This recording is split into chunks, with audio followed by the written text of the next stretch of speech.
giving this talk today in English and at the request of the organizers. And I'm very happy to be here.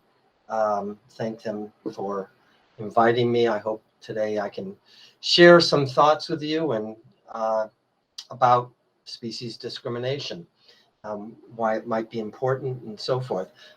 Just by way of introduction, the organizers mentioned that I've been here since 1977. I'm 67 years old now, so that means I've been here for about 40 years, actually more than 40 years, going on 45 years. And I am a lawyer. I did commercial law in Taiwan for foreign investment, inward and outbound, for many years. And then about 20 years ago, I decided, one might say, to switch sides. So instead of helping developers and government expand investment and so forth, I now do work that some might say is an obstacle to investment and development. I would counter by saying that what I do is to look at long-term sustainable development. And long-term sustainable development means to me and to many other people that we have to protect the others. And by the others, I mean other people, different classes, different races, different religions, different thoughts, different whatever, but even more important, other generations, by the way, but even more important, other species. And I'm going to talk about why this is important. Can I just go ahead and click? Okay, so just first of all, just to orient us, we're just in the universe, right? And we're just compared to what the universe is, we're just one little tiny blue dot. This is Carl Sagan, very well known. He's passed on, but he is a well-known astronomer. I think our people who are presented today on space travel and rocket technology, no doubt will be familiar with Carl Sagan. He was very famous, but he talked about a pale blue dot. And when he talked about the pale blue dot, I believe he did it to help us gain some perspective, because as humans, we tend to think that we can conquer everything. And that is partially true in a short term.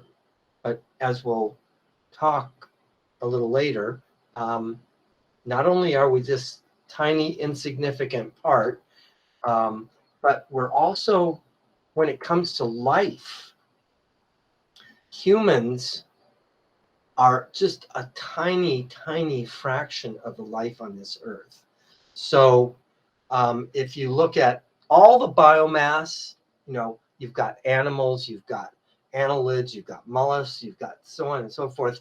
But if you look at just the humans, animals, of all the biomass on Earth, animals are just a tiny fraction, and humans are even a smaller fraction of that. Now, I've stolen these charts from something called the Visual Capitalist, but you get the idea that the humans are really just a tiny, tiny part of the living world. So we've got the universe, and this number, I believe, is incorrect. I think it may be much, much less than this. 0.01% is actually quite a bit. So I think it's much less than that. Now, this is for those of you who may have an interest in linguistics. Various lives live together flourishly. I'm not sure if that's actually an English sentence, but one of my colleagues came up with this, and I think it conveys the message, and I think it's really what it's important to keep in mind, whether we're doing, whether we're eating, whether we're looking at artificial intelligence, whether we're looking at the economy, what kind of jobs there are going to be years coming by, whether we're looking at exploring, going out into space and that sort of things. Right now on the earth, we need, I believe, to come to terms with all of the others because we depend on all of the others.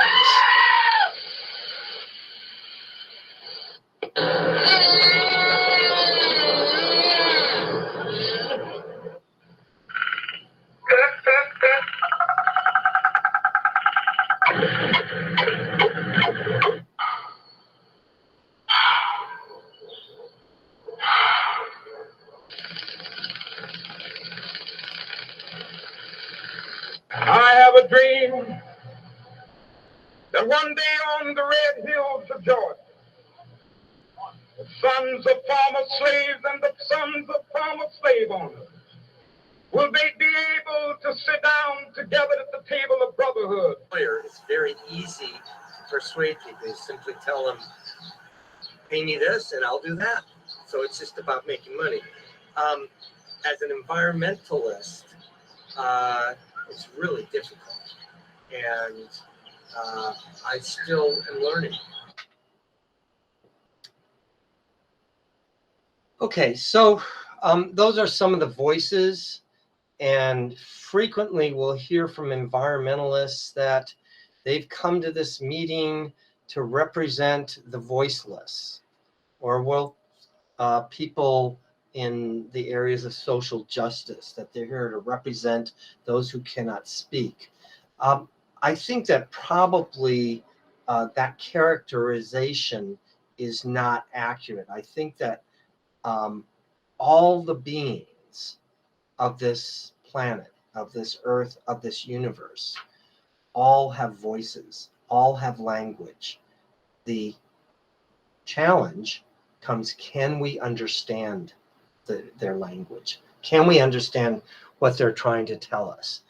And I think that we have a tremendous amount, as humans, we have a tremendous amount to learn from all these other species.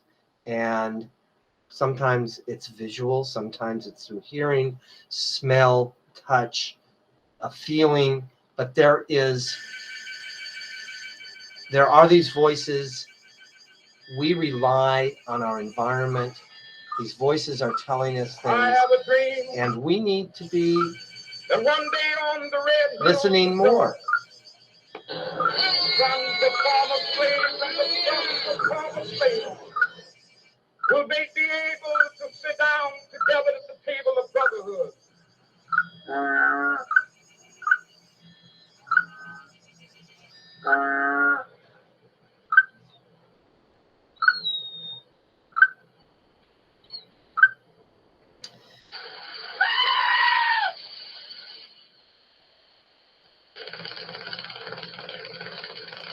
This pink animal that you see is what we call the Taiwanese white dolphin. Some people call it the Chinese white dolphin. True, as a species, it is Sousa chinensis, but as a subspecies unique to Taiwan, it is the Taiwanese white dolphin, Sousa chinensis taiwanensis, only discovered in the year 2002. So here we have our Earth and all of these other beings on this Earth, the stones, the atmosphere, the soil, the water, and we are a part of this. And what we seem to be continually negating is that we are a part of this. We're not apart from nature.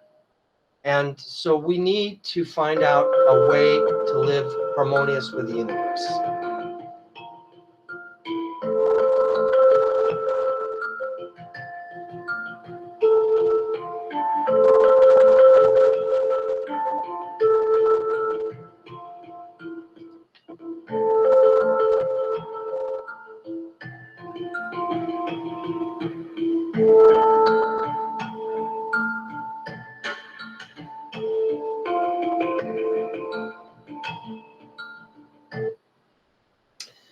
So the point of that was sort of my second point, the first point being that we're just a tiny speck in the universe, and we constitute a tiny speck of life on Earth. And the time that we've been around, if you say the period of the Earth, about 4.6 billion years, is one day, we humans show up just a few seconds ago. So how much wisdom, how much knowledge has been accumulated by all the others, by all the other beings? And every time that we dig up a piece of Earth where there are billions, literally billions of beings within that Earth, and they've got systems more complex than any system that humans have ever and very likely will ever come up with. And those systems are working for all those beings. So isn't there something that we might be able to learn from these? And yet we have kind of taken on the role of the God of the earth, what we call we are now in the anthropocene. So humanity dominates. That is a fact. We do have the ability to wipe out species. Species are disappearing every day. Taiwan is one of the most biodiverse places in the world. And yet we continue to take actions that are meant to satisfy very short-term needs or perceived needs of humans. And frequently it's short-term economics. And we need to start thinking in the longer term. So life, when seen as simply an ablation to industrial and short-term economic development, you're going to treat it like crap. This is an early scene about Taiwan. People may or may not know the earliest commercial activity of Taiwan in the sense of international trade was for deer pelts. So this is a hunting scene. And what are the deer pelts used for? Well, at one point they were used for clothes, and that's okay. But now, you know, it's gone a little bit beyond that. These pelts, these are skinned alive. And this is it necessary? Well, if you want to make as much money as possible, you might say yes. But I think there are other things that we look at. We look at this has got value to humans for our medicine. So they raise bears and for their bile and extract the bile. And this is this is an animal that's chained up for its entire life and just is constantly having its replenished bile extracted.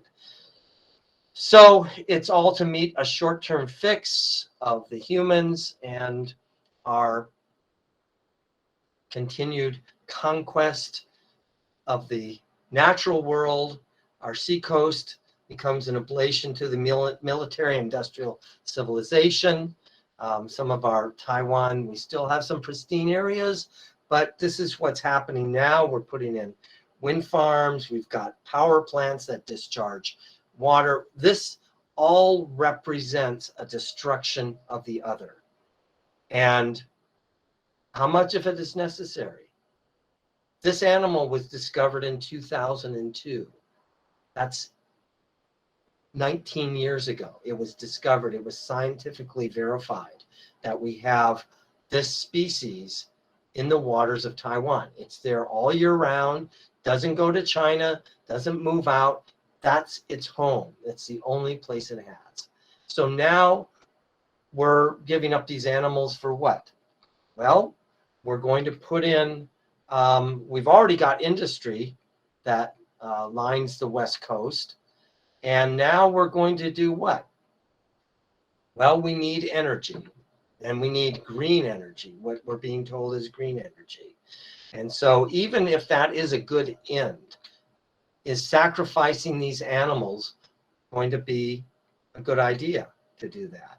We've got biomass plants. Most of Taiwan's renewable energy is currently come from burning things, and that's our incinerations, incineration plants and so forth. The wind farms, they choose to build these in areas where people live, where animals live. We're looking at green energy as something that's going to be good for the earth, and maybe in the short term it is. But I don't know how you feel about having this right next door to you, this constant noise. And for those who depend on hearing and sound, this can be quite challenging.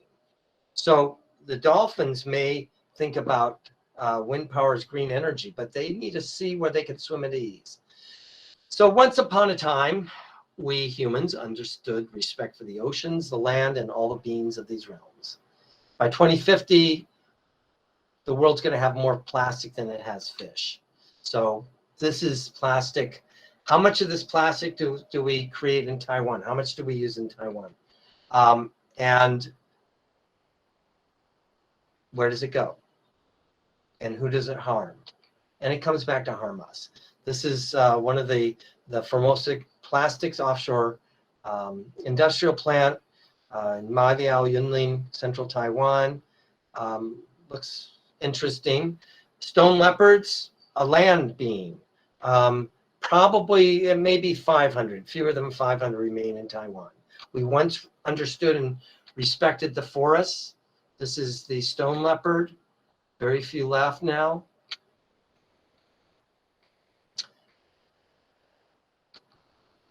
We've talked about the Taiwanese white dolphin and how it's being threatened by industrial development and, of course, the wind farms. So conservation is a state of harmony between people and land. By land, we mean all of the things on, over, or in the earth. So we're talking about on the earth, okay? So with timber. So we cut down trees. Or we use the land to build buildings, space. We need space. We've got to build. Taiwan's got a lot of people. We've got to do something for all these people so they have a place to live. Well, maybe there's another way. Taiwan has been deforested for over 100 years since the Japanese came and first started felling the hinoki and other trees. Then the Chinese came and used chains to decimate a mountainside. And we paid for that with our, in the earthquakes and the landslides and the flooding. So in the air, over the air, the birds, the bats, the insects. And, you know, this looks rather harmless, but what is the impact that these machines will have on bird flights? They have to go out of their way. They situate these places, these sites right within the important habitat of many, many species. And many of those species we don't even know about. Bats, birds, bugs are all impacted. So on, over, and in the earth. And here we come to mining. This is our Hualien. This is our east coast of Taiwan. If you take the train down along the east coast, it's somewhere in Yilan, you start seeing a massive of concrete factories, plants, concrete mines. So the natural world really is an independent system. We're members of the earth community. We're a part of. We should be on the same terms as other living beings. Each organism is a teleological center of life. Humans are not inherently superior to any other beings. So we need, as consumers, to refuse what we call, or what Don Barnes and Peter Singer call, conditioned ethical blindness. These are there. We want to encounter others in the wilderness, in their own places, not offer our condolences to them in the museums. We're going to lose these animals if we continue the way that we're going. So what we really want to do, what I do now 24 hours a day, is to facilitate the restoration of what Aldo Leopold called the beauty, the integrity, the stability of the biotic community. That's for the wild. And if you look at our space among all the life on Earth, you look at our place in the universe. This is one of my favorite quotes. Once you start to bring these things in perspective, you may be subject to just a humble awakening to the realization that we really don't know very much about anything and actually never will. So that's about my presentation. My organization is Wild at Heart Legal Defense Association, Taiwan. We welcome volunteers and other forms of assistance. I'm probably not supposed to plug this, but thank you for your listening. There's some credits here. I think that this presentation will be made publicly available. Welcome to contact us, and thank you very much.